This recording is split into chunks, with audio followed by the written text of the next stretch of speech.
Assalamualaikum warahmatullahi wabarakatuh. Salam, Om Swastiastu, Namo Buddhaya, salam kebajikan, Rahayu. Kita di sini akan menjelaskan mengenai adanya era folk dalam hubungan Indonesia-Belanda yang dijelaskan oleh anggota kelompok kami. Saya Raden Nur Aisyah, NIM 13122000261. Saya Tin Kedriana Nawairindi dengan NIM 13122000282. Saya Salma Marcelina Puspitarini, NIM 13122000290. Saya Adia Safa Ayu, NIM 13122000292.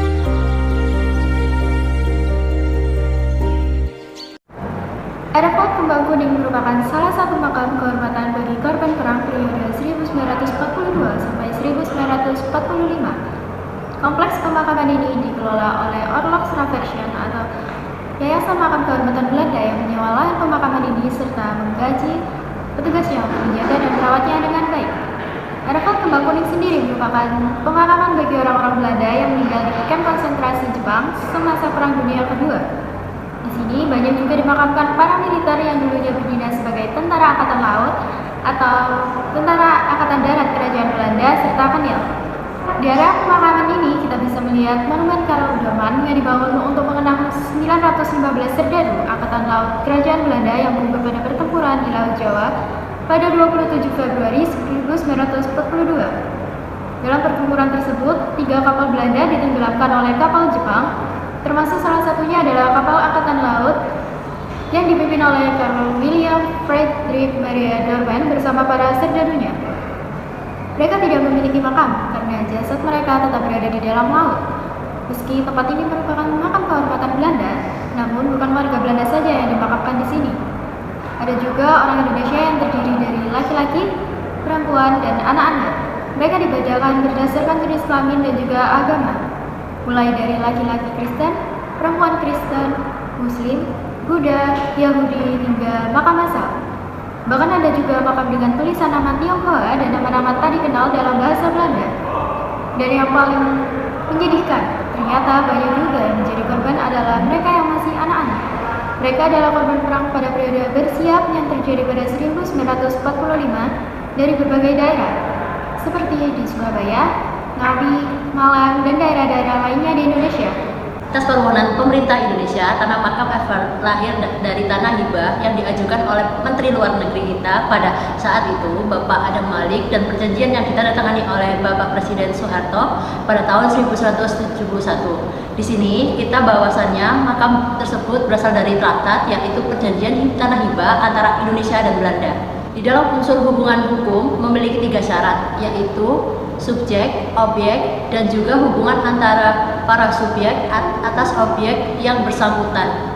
Subjek dari perjanjian tanah negara ini sudah jelas bahwa pemerintah Indonesia dan juga para pemerintah Belanda, khususnya para delegasi luar negeri Belanda, lalu mengenai objek telah jelas, yaitu sebagai tanah di negara Indonesia yang dihibahkan, dan terakhir hubungan antara pemilik dan hubungan hukum atas objek yang ada setelah dihibahkan. Belanda berhak secara langsung mengolah tanah hibah tersebut, walaupun tanah tersebut bukan dalam teritorial Belanda. Lalu pemerintah Indonesia berkewajiban untuk memberikan berkewenangan pemerintah atau delegasi Belanda untuk melakukan beberapa operasional yang terjadi di tanah hibah tersebut sesuai perjanjian yang ada. Syarat adanya hukum dan timbulnya hukum adalah adanya dasar hukum dan timbulnya suatu peristiwa hukum. Lalu adanya kedua dalam perjanjian di makam Erfurt Kembang Kuning ini seperti yang dijelaskan di awal video, bahwa didasari oleh perjanjian tanah hibah yang diajukan oleh Menteri Luar Negeri kita, yaitu Bapak Adam Malik, dan ditandatangani oleh Bapak Soeharto pada tahun 1991. Maka untuk dasar hukum ini telah dijelaskan ada dan dapat dasar hukum lainnya. Maka makam Erfurt Kembang Kuning serupa namun dalam hubungan internasional pasal 2 ayat 2 Undang-Undang Nomor 9 Tahun 1987 tentang penyediaan penggunaan tanah untuk tempat pemakaman, yang mana dimaksud dengan pemakaman bukan umum, sebagaimana yang dijelaskan dalam pasal 1 huruf B Undang-Undang Nomor 9 Tahun 1987.